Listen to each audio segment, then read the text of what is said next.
tweede gedeelte van meervoude reëls. Nommer 9 sê selfstandige naamwoorde wat eindig met 2 konsonante, voeg ons net 'n e by.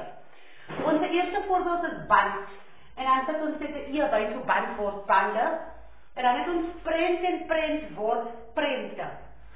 Dan is die volgende een selfstandige naamwoorde wat eindig op o, i, u of 'n beklemtoonde a, voeg ons 'n afkappings s by. Ons kyk na foto. So dit eindig op 'n o, so foto word fotos. Baljie word baljies, pa word paas en impie word impies. My volgende woorde wat nie afkappings s kry nie is ouma's en oupas. Dit is 2 voorbeelde daarvan, omdat die beklemtoning nie op die a is nie.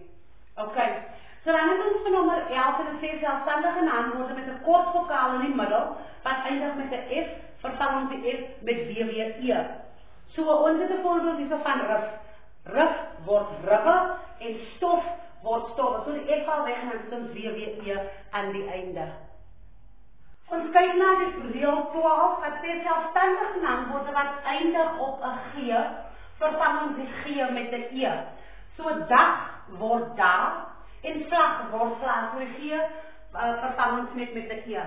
Dan het ons selfstandige naamwoorde met 'n dubbel vokaal in die middel. Dit is weer eens 'n dubbel vokaal en ons voeg 'n e aan die einde by.